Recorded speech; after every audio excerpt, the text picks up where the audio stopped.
Bismillahirrahmanirrahim. Alhamdulillahi rabbil alamin.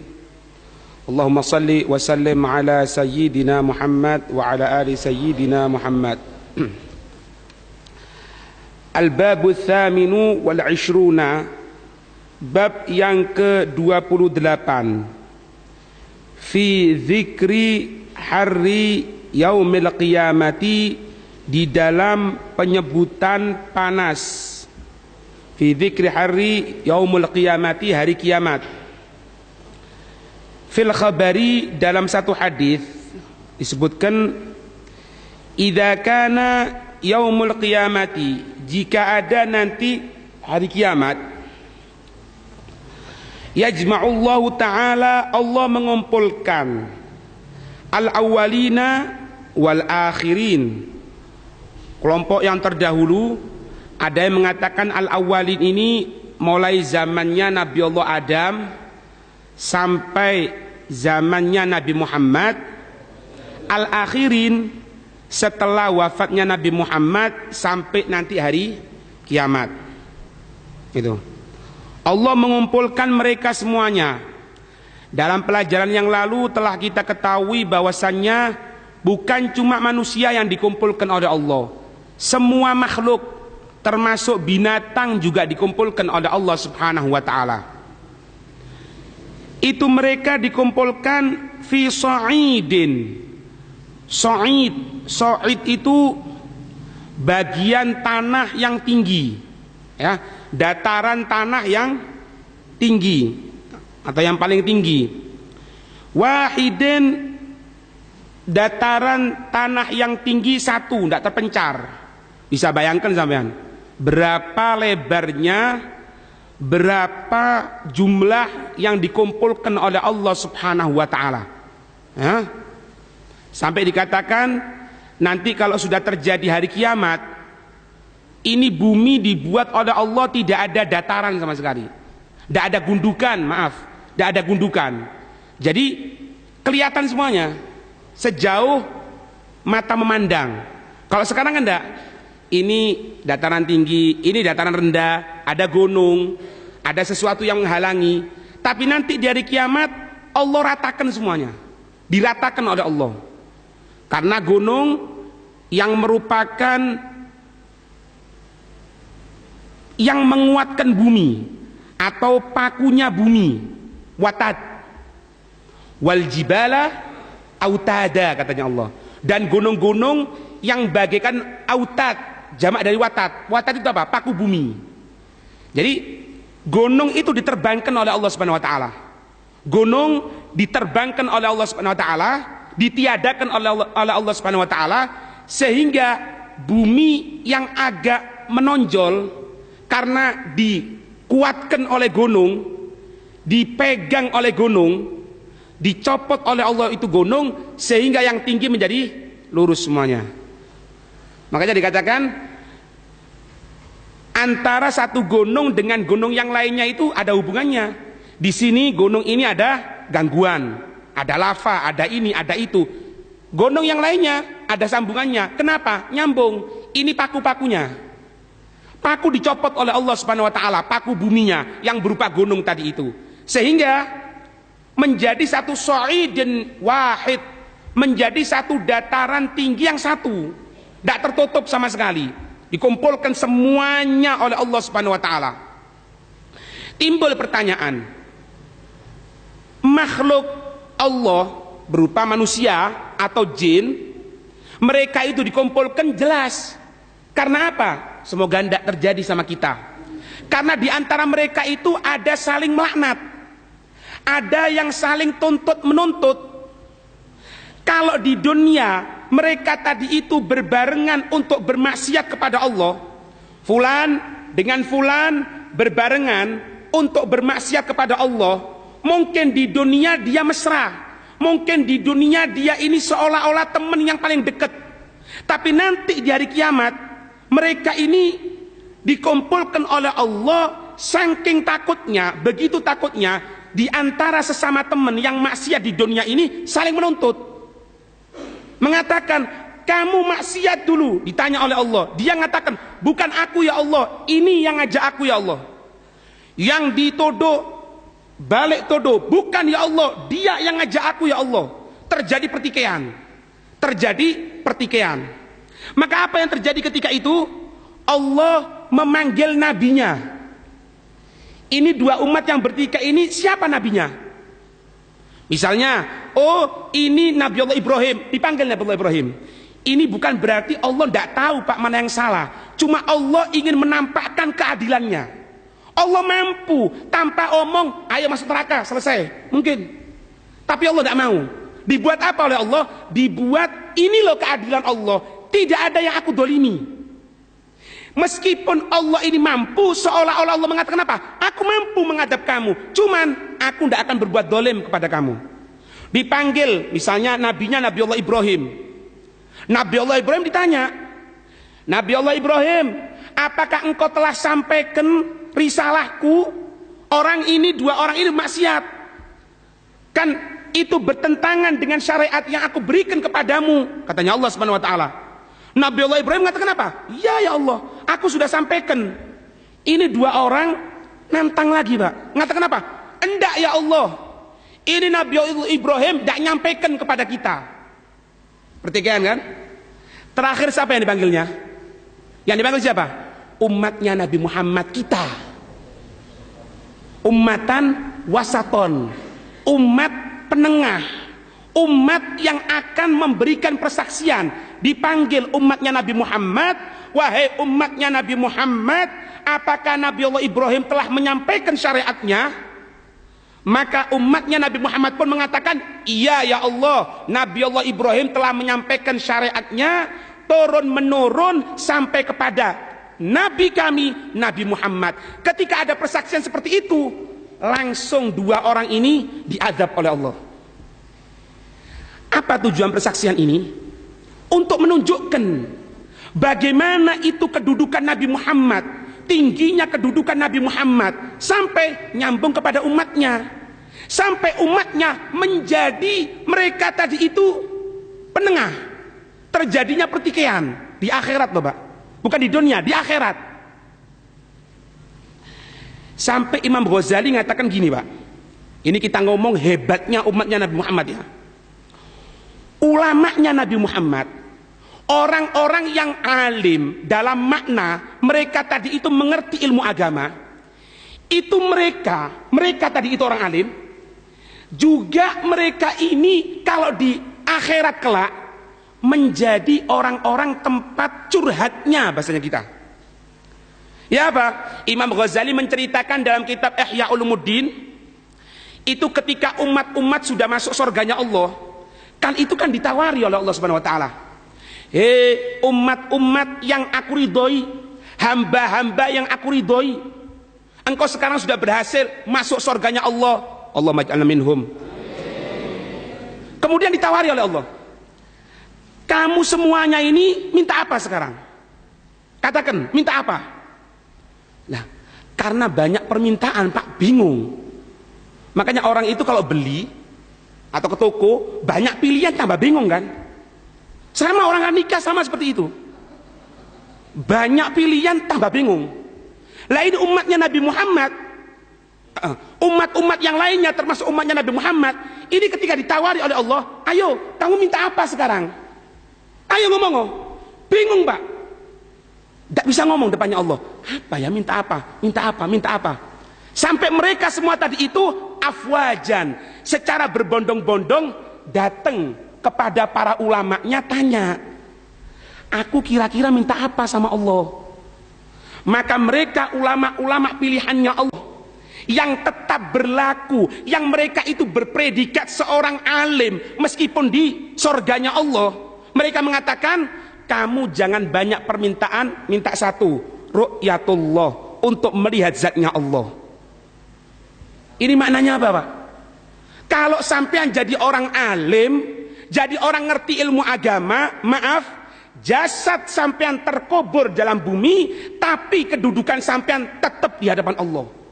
Bukan cuma kehidupan dunia, bukan cuma kehidupan barzakh, bahkan nanti di surganya Allah mereka tadi itu menjadi yang memberikan arahan, yang memberikan bagaimana caranya ketika Allah memberikan tawaran kepada dirimu. Ini berarti apa, Pak? Di surga itu ada kelasnya. Di surga ada kelasnya. Ada kelas yang dia tadi itu cuma mengamalkan amalan wajibnya toh. Ada yang wajib ditambahi sunnah. Ada yang wajib tambahi sunnah, tambah mengerti ilmu agama. Ada yang mereka tadi itu tingkatan lebih tinggi lagi, memberikan pengarahan kepada orang sampai kitabnya dibaca, tingkatannya macam-macam. Ngerti? Paham ini? Ini ya. Jadi kalau maaf, orang yang di dunia tadi itu berbarengan maksiat akan tuntut menuntut. Karena apa? Yang mukallaf ini dua, yang diminta bertanggung jawab. Apa itu? Manusia dan jin. Sama. Jin pun sama. Jin pun ada yang menuntut kepada kita. Apa menuntut kepada jin? Manusia menggunakan khadam jin. Untuk apa? Untuk menyesatkan manusia yang lain. Termasuk para dukun, tukang santet, tukang tenung. Itu di dunia seolah-olah ada hubungan bagus. Pokoknya memberikan sesembahan ini, maka jinnya akan nurut, jinnya akan melaksanakannya, padahal maksiat kepada Allah. Bunuh orang, mencelakakan orang, dan lain sebagainya. Nanti di hari kiamat, antara jin dan manusia tadi itu, yang di dunia berbarengan, yang di dunia seolah-olah teman, nanti di hari kiamat saling tuntut menuntut. Jelas. Yang jadi pertanyaan, loh, binatang ini kenapa kok harus dikumpulkan juga? Kalau manusia jelas dimintai pertanggung jawab. Kalau jin sudah jelas dimintai pertanggung jawab. Lah binatang kenapa dikumpulkan? Perlu diketahui, karena binatang tadi itu juga ada yang terdolimi dengan manusia. Apa yang diajarkan Rasulullah diantaranya? Kalau kamu akan menyembelih, kamu tajamkan, kamu punya pisau. Supaya apa? Li'irahatihi. Supaya apa? Cepat matinya. Kalau enggak, kamu dolim. Ketika kamu dolim, itu binatang yang kamu dolimi akan menuntut kepada dirimu. Semua makhluk yang diberikan oleh Allah, makhluk semuanya ini, selain jin dan manusia, boleh digunakan untuk manusia yang lain. Sampean seneng sama burung, boleh sampean melihara burung. Tapi ingat, tanggung jawab di hadapan Allah. Apa yang sampean laksanakan kepada dia? Apa yang sampean perbuat kepada dia? Paham? Jadi bukan cuma manusia, jin, di antara binatang selain manusia dan jin ada yang nuntut kepada manusia. Na'udzubillah min dzalik. Keadaan yang genting seperti itu ya, keadaan yang genting. Kemudian apa? Wadatnu wasyamsu, matahari tadi itu sudah mendekat kepada manusia. Sampai dikatakan apa? Matahari, pelajaran yang lalu, dalam hadis jarak mil, ada yang mengatakan sahabat tidak tahu yang dimaksud mil itu apa. Apakah mil itu jarak 1 mil, atau mil itu maksudnya batangnya celak, sodonya celak? Tidak tahu masihan. Apa itu mil? Dekat matahari. Min ru'usihim, dari kepala-kepala mereka para makhluk tadi itu. Wa yashtaddu, sehingga menjadi keras, alaihim, atas mereka, yaumal qiyamati, di hari kiamat. Apanya? Harruha, panasnya, ha asyamsu, panasnya itu matahari, wanas ya. Kemudian apa? Fatakhruju, maka ketika itu keluar, fatakhruju, keluar ketika itu apa? Ankun, ankun itu seperti onta betina, minan nari, dari api nerakanya Allah keluar. Kadili, seperti naungan besar gitu ya, keluar dari api neraka Allah. Yunadil munadi, itu onta betina yang seperti naungan yang besar tadi itu memanggil dengan satu panggilan, ya ma'syarul khalaik, wahai sekalian para makhluk, intaliku, Berangkatlah kamu sekalian ila dhilli, kepada naungan. Maknanya apa? Kamu ini sekarang kena matahari panas, amat sangat panas. Itu onta betina yang keluar dari mana? Neraka tadi itu, yang seperti naungan besarnya, ngomong apa? Ayo berangkat ke sana. Kamu lek bahasa Jawa apa? Ngiyup. Kamu berteduh di sana, berteduh. Fayantalikuna intaliku ila dhilli, ayo berangkat kamu semuanya kepada naungan. Fayantalikuna, mereka tadi itu berangkat ke naungan, dapat naungan, Pak. Ini Allah menaungi beberapa makhluknya yang ketika itu tidak ada naungan sama sekali. 7 kelompok yang kemarin itu dalam hadis. Wahum talatu firaqin, mereka itu 3 kelompok. Setelah mengatakan seperti itu, 3 kelompok. Yang pertama, firqatul mu'minina, kelompok orang-orang mukmin. Wa firqatul munafikina, kelompok orang-orang munafik. Wa firqatul kafirin, kelompoknya orang-orang kafir. Kenapa kalau munafik sama kafir kok tidak jadi satu saja? Karena munafik itu tidak diketahui kecuali nanti dari kiamat. Munafik itu tidak diketahui nanti kecuali dari kiamat. Hari kiamat sekarang tidak tahu. Kenapa? Hubungannya hati, Pak. Hati tidak ada yang tahu kecuali Allah. Munafik ini seperti sering kita dengarkan, bagaimana? Aku Islam, aku orang Islam, tapi hatinya kafir, itu munafik. Tapi kalau kafir jelas, ngadepi orang munafik, kata Imam Ghazali, ngadepi orang munafik kepada ngadepi para musuh, itu lebih para munafik, Pak. Kenapa? Munafik bareng sama kita, munafik sholat, munafik hadir pengajian, cuma hatinya yang busuk. Makanya dibedakan di sini kelompok orang-orang mukmin, kelompok orang-orang munafik, kelompok orang-orang kafir. Kalau kafir sudah diketahui di dunia dia kafir, kalau mati dalam keadaan kafir ya tetap kafirnya.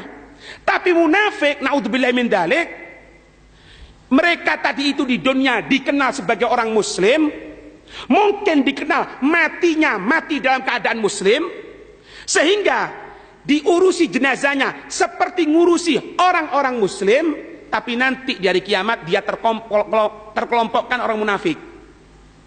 Sebetulnya gampang, Pak, deteksinya. Untuk munafik itu gampang. Ada hadis kan, idza hadatsa kadzaba wa idza tu'mina khana, sampai akhirnya hadis tadi itu. Sebetulnya yang paling gampang itu yang bisa kita deteksi langsung 2 salat, guys. Itu toh. Afqalu sholati al munafikina sholatul isya'i wa sholatul fajri. Sholat yang paling berat bagi orang munafik 2, isya sama subuh, wassalam. Kita kepingin tahu ya, naudzubillah min dzalik. Bentar, anak ini munafik apa enggak ya? Kok serem gitu ceritaan munafik ya? Takut anak juga berangkat haji, jangan-jangan naudzubillah min dzalik anak munafik. Oh gampang. Ya apa? Sampai datang sama orang alim, anak munafik apa enggak? Enggak tahu. Hatta orang alimnya pun kita enggak tahu. Ya semoga enggak. Deteksi sendiri. Anak sholat isya'nya apa? Anak isya ya masih kuat lah, Beb, masih kuat. Cuma subuh sering telat anak. Jawab sudah, tahu. Apalagi yang enggak sama sekali. Apalagi yang cuma Jumatan tok. Apalagi yang cuma hari raya tok. Jadi sembahyang raya tok.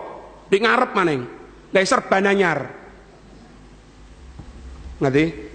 Itu tak bedanya. Lihat sudah bagaimana sholatnya. Kalau sampai alhamdulillah misalnya anak rutin, Beb, kadang-kadang rutin terpaksa itu yono, Pak. Ya apa rutin terpaksa itu? Karena dia kebetulan jadi imam masjid, mau tidak mau jadi sholat subuh, alhamdulillah terpaksa sampean. Daripada tidak sama sekali. Dari dipaksa, lama kelamaan akan timbul keinginan. Daripada tidak sama sekali. Nah, itu. Makanya paling enak saya katakan di sini paling enak apa? Orang itu jadi takmir masjid paling enak, Pak. Duduk iso gue gaya duit syariah, duduk keliru. Atau lewat sumbangan pertama kali, bukan itunya. Bukan. Orang jadi takmir masjid itu enaknya apa? Mau ndak mau dia dipaksa ke masjid. Apalagi apa? Bagian adzan, bagian speaker. Itu pahalanya tinggi itu Pak. Orang tengah tidur harus bangun. Waduh, capek anak beb. Oh enggak, itu selamat insya Allah. Anak terpaksa beb, terpaksa 1-2 tahun. Setelah itu enggak insya Allah. Itu. Nah, kadang-kadang ada yang pinter pidato tapi enggak pernah sembahyang di masjid sama sekali. Pidato sampai jam 2 malam. Ketiduran di rumahnya. Bangun jam 6. Ngeletek ya. Iku jenenge ulama ngeletek. Faida saral khalaiku, maka jika menjadi itu para makhluk ila dhilli, berada sudah di naungan, berarti kelompok siapa? Orang-orang mukminin. Maka ketika itu sorot dhillu, maka menjadi itu naungan salah satu aksam. Naungan ini kan dikatakan kan tadi kan, ayo semuanya berangkat ke naungan Allah, semuanya berangkat ke naungan. Kalau mereka itu sudah berada di naungan, naungannya lain-lain Pak. Bahasanya kita itu payungnya lain-lain, tempat berteduhnya itu lain-lain.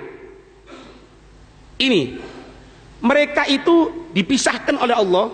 Ini naungan yang pertama, naungan yang kedua, naungan yang ketiga. Apa naungan yang pertama? Sorot dillu salah satu aksam itu. Maka menjadi itu naungan 3 kelompok-kelompok. Gismun lil hararati, kelompok yang payungnya ini panas, open bosan kita orang. Lah open juga dinaungi kan, cuma dinaungi panas. Yang kedua, gismud dukhon, rokok. Kelompok apa? Asap to, ahli hisab. Pasti orang ahli hisab akan tersinggung ya. Nggak apa-apa wes. Kelompok asap. Beb, ono kurang ajar gini Pak, kurang ajar gini. Gismul liddukhon, kelompok untuk asap. Aku alhamdulillah beb, apa di dunia rokokan dadi kena asap di kono ndak apa-apa, kurang ajar. Asap di kono lain nih. Iki asap neraka jahanam ini. Naudzubillah min dzalik. Semoga diselamatkan semuanya. Tapi kelompok yang ketiga, gismul linnur. Kelompok yang dia itu mendapatkan naungan apa? Cahaya dari Allah Subhanahu wa taala. Jadi naungannya itu naungan cahaya. Maka muallif mengatakan apa? Qala Allah taala, Allah Subhanahu wa taala berfirman, Intoliku, menujulah kamu sekalian ila dhillin, kepada naungan yang memiliki thalathi syu'ab. Menujulah kamu kepada naungan yang memiliki 3 cabang. Syu'ab itu syaib. Syaib itu bisa berarti gurun, bisa. Bisa juga berarti sesuatu lembah yang menurun, bisa. Diartikan di sini di thalathi syaib itu dikatakan apa? Naungan. Ini firman Allah surat Al-Mursalat ayat yang ke-30. Intoliku ila dhillin di thalathi syu'ab. Ya. Berangkatlah kamu sekalian ila dhillin, kepada naungan yang naungan tadi itu memiliki thalathi syu'ab, 3 dari naungan-naungan. Al-ayatah surat Al-Mursalat ayat yang ke-30. Kita lihat tafsirnya di sini. Intoliku ila dhillin di thalathi syu'ab. Maknanya apa? Idhabu, pergilah kamu sekalian. Fastadillu, maka carilah kamu sekalian naungan. Naungannya macam-macam di tafsir ini. Bidukhanin kathif, dengan naungan dari asap yang tebal. Asapnya dari mana? Min dukhani jahannam, dari asapnya neraka jahanamnya Allah. Ya. Di sini disebutkan ya, di tafsirnya di kitab Daqaiqul Akhbar disebutkan tinggal 2 naungan, yaitu naungan panas dan naungan cahaya. Yatafarra'u minhu thalathu syu'ab. Mereka tadi itu menjadi tercabang darinya itu naungan kepada 3 naungan. Ya. La dhalilin wa la yughni minal lahab. Yang mereka tadi itu la yadhillu may yakunu tahtahu. Yang tidak ada naungan barang siapa yang berada di bawahnya. Artinya apa? Setiap orang itu nanti akan digiring sesuai dengan amal perbuatannya. Wala yaqihi harrus syamsi kama huwa haludil mamdud. Mereka tadi itu tidak akan kuat karena panasnya matahari ketika itu untuk menahan dari panasnya matahari tadi itu. At-Tabari mengatakan di sini, la huwa yudilluhum min harriha wa la yakunnuhum min lihabiha. Mereka itu yang berada dalam naungan, tapi naungan panas, tapi naungan asap yang tebel, yang asap tadi itu dari neraka jahanam. Itu mereka tadi itu meskipun berada di bawah matahari sama saja, tidak ada bedanya. Di sana naungannya panas, di tempat sebelumnya di bawah matahari. Di sana naungannya dari naungan asap neraka jahanam, di tempat semulanya ya juga dari matahari, tidak ada bedanya. Cuma di sini Allah kepingin bedakan. Dikatakan di sini bahwasannya sebabnya ini kenapa? Kok sampai mereka tadi itu berada di dalam naungan-naungan panas? Sebabnya itu apa? Kita baca selanjutnya. Al-hararatu, panas tadi itu taqumu ala ru'usil munafikin. Panas tadi itu berada di atas naungan orang-orang munafik. Li'annahum yahtarizuna minal harara fid dunya. Karena mereka tadi itu sering berlindung dari panas ketika di dunia. Jadi maknanya gini Pak, mereka itu orang-orang munafik, kalau disuruh ibadah kepada Allah, itu mereka banyak udzur. Aku tidak berangkat, wes kenapa? Panas. Aku tidak berangkat sekarang, kenapa? Oh tidak kuat, panas di sana. Kenapa tidak ke masjid? Masjidnya tidak ada kipas anginnya. Sehingga apa? Sholat di rumah aja. Kadang-kadang ya sholat, kadang-kadang enggak. Kalau dilebarkan lagi apa? Dilebarkan lagi. Mereka tadi itu banyak meminta uzur kepada Allah sehingga mereka tidak melaksanakan kewajiban yang diwajibkan oleh Allah. Titik. Hati. Kalau ditanya, kenapa kok ente tidak sholat tarawih? Alasannya macam-macam. Sholat tarawih itu kan dulu zamannya Rasulullah tidak ada. Jadi anak sekarang tidak sholat tarawih. Padahal Pak, bukan itu. Yakin bukan itu. Kenapa? Males. Titik. Sudahlah jujur. Hah? Kalau memang dikatakan kenapa ente tidak sholat tarawih misalnya, itu adalah dari Sayyidina Umar. Baik, anak katakan dari Sayyidina Umar. Iya. Ente tahu enggak sebabnya sholat tarawih itu kenapa? Imam Baijuri mengatakan ada dua pendapat. Ada yang mengatakan 2 hari Nabi itu melaksanakan sholat tarawih, hari yang ketiga tidak keluar. Ada riwayat yang kedua mengatakan Nabi itu 3 hari sholat di masjid, hari yang keempat tidak keluar. Kenapa? Hari yang pertama Nabi itu sholat, sahabat ikut belakangnya. Pagi harinya ngomong, Nabi itu sholat. Nabi itu sholat sekarang. Oh sholat ya, iya. Nanti malam sholat. Datang hari kedua, tambah rame Pak. Oh Nabi jadi imam, sholat. Besok paginya nyebar lagi. Itu diantara sahabat yang berada di pasar saling ngomong. Kamu tadi malam tidak sholat ya? Loh ada sholat tak? Ada. Bersama siapa? Rasulullah. Loh sama Rasulullah? Iya. Mulai kapan? 2 hari sudah. 2 hari. Sahabat, Pak. Sahabat kalau ketinggalan perbuatan baik itu seolah-olah kehilangan sesuatu yang besar. Kayak kita orang lah, Pak. Lek kehilangan barang dagangan, tutu ibadah. Hari ketiga tambah penuh. Sampai dikatakan masjidnya Nabi itu penuh sudah. Hari keempat nunggu semuanya. Ini khilaf ya. Ada yang mengatakan hari ketiga Rasulullah tidak keluar. Ada yang mengatakan hari yang keempat Rasulullah tidak keluar. Hari ketiga berarti apa? Melaksanakan masihan. Pendapat yang kedua. Ngerti? Ini biar tahu sampean. Ilahnya, celahnya orang ini. Kenapa kok kadang-kadang buat dalil itu sholat tarawih kan tidak wajib. Sholat tarawih itu gini, make dalil ilmu. Ana buka sekarang ceritanya. Ketika hari yang keempat atau hari yang ketiga, riwayat yang pertama mengatakan apa? Sahabat penuh. Ditunggu oleh sahabat. Tidak tanggung-tanggung. Sahabat itu nunggunya sampai menjelang fajar.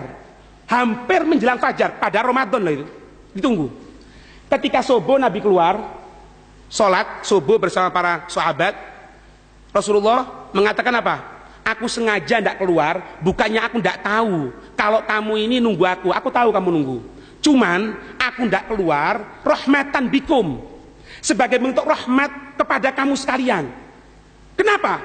Karena kalau aku keluar hari yang ketiga, riwayat yang pertama, hari yang keempat, riwayat yang kedua, maka nanti aku takut Allah mewajibkan sholat tarawih.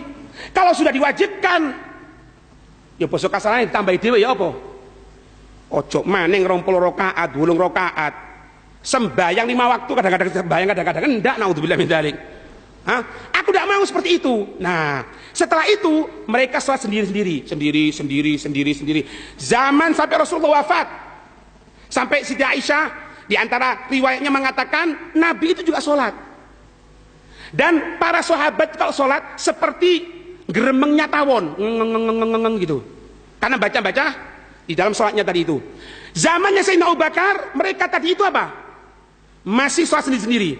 Zaman Sayyidina Umar kelihatan, loh, sholat dewe-dewe. Ini kalau dikumpulkan enak ini.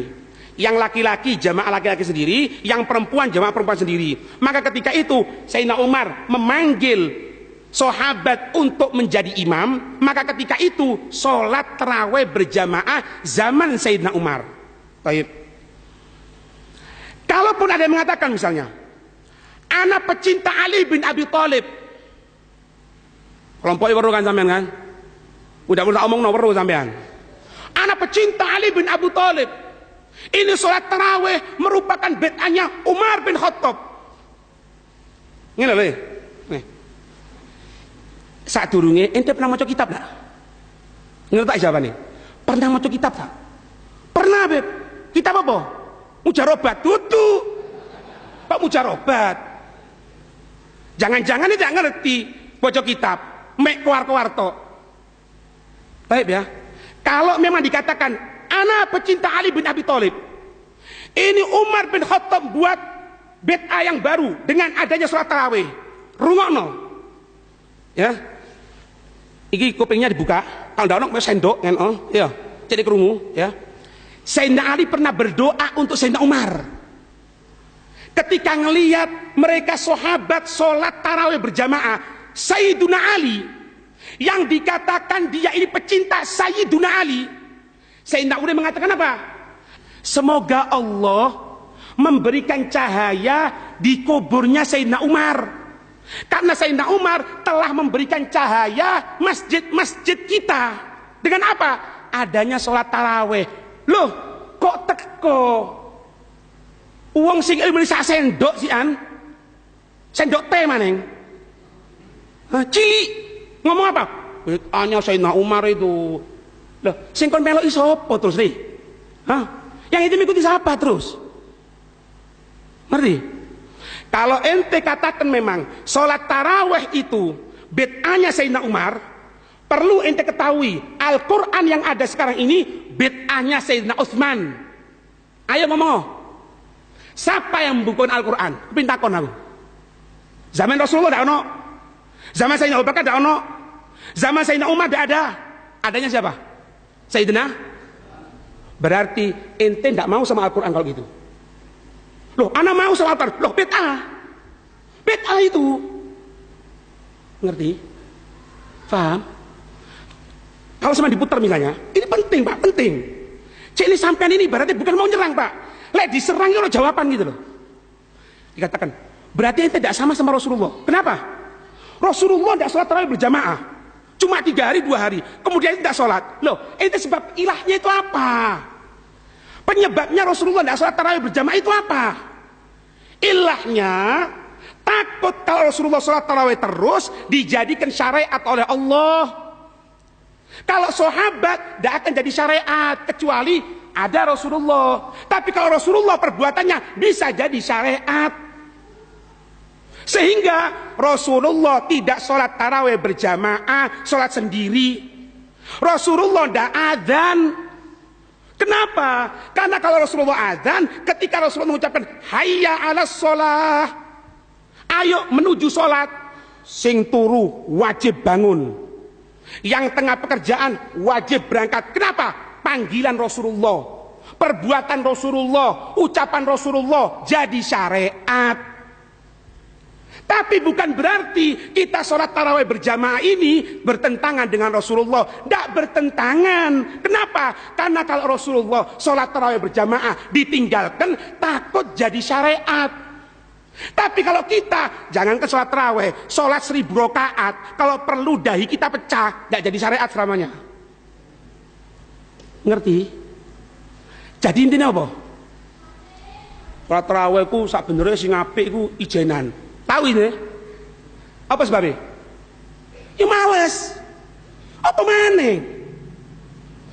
Bedanya Sayyidina Umar, males. Ini loh. Ini firman Allah ini. Firman Allah surat At-Taubah ini. Wa qalu, Allah mengatakan apa? La tanfiru fil harri. Qul naru jahannam asyaddu harran. Lau kanu yafqahun. Allah mengatakan nanti, hei para orang-orang yang berjalan bersama Rasulullah, orang-orang yang bareng dengan Rasulullah, kamu ini jangan tinggalkan Rasulullah cuma gara-gara panas, ikuti Rasulullah.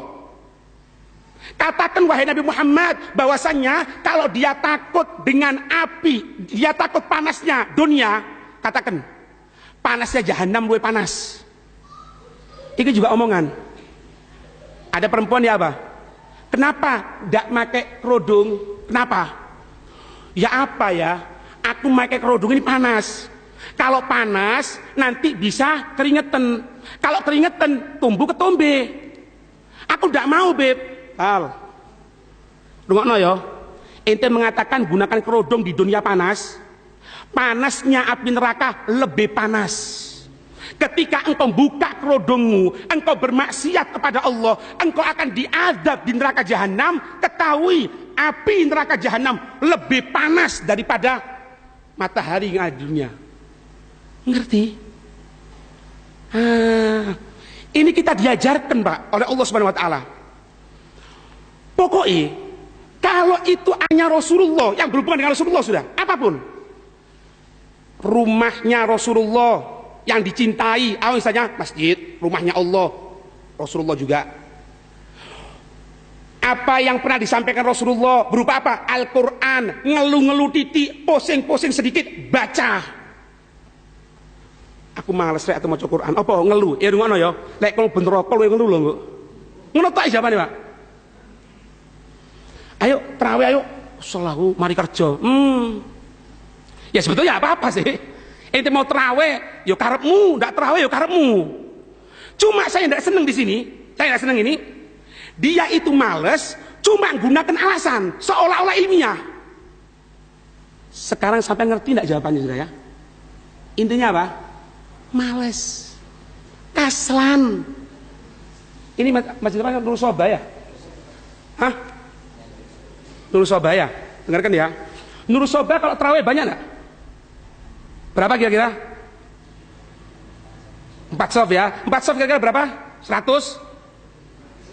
Hah? Lebih? Lebih ya 100. Taib.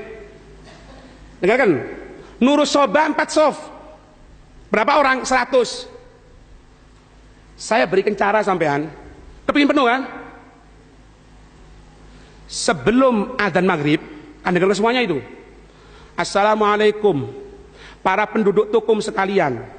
Barang siapa yang malam ini sholat tarawih di Nurus Sobah, maka akan kami beri masing-masing 200.000 dengan beras 5 kilo, ditambah minyak goreng, ditambahi dengan sandal jepit. Kira-kira ya apa? Buyar Pak. Insya Allah kocok-kocok pecah kabeh wis. Penuh. Kenapa? Duit apa maning? Beras, duit, kakean wis yo. Kakean. 50.000 wis. Biasa kampanye 50.000 ngono men. Rame wis dah. Loh, kalau dikasih uang kok enggak mau Beb ya? Cuma 4 soft. Apalagi kalau sudah dekat hari raya, dekat juga ke imamnya, tambah maju. Kenapa? Karena tidak dapat uang. Karena mereka tidak tahu pahalanya. Andai saja pahalanya diberikan THR, buyar Pak. Saat takmir-takmirnya kokot. Kenapa? Bayari jamaah. Ngerti? Intinya apa sih? Males. Nah, ini firman Allah, surat At-Taubah ayat 81. Ini merupakan asbabun nuzulnya karena adanya perang Tabuk, Pak. Perang Tabuk. Apa itu perang Tabuk? Insya Allah kita bahas besok ya. Iya, saiki jam 10, Pak. Nek tak bahas saiki, sampean ngeluh, aku tambah serak. Iya.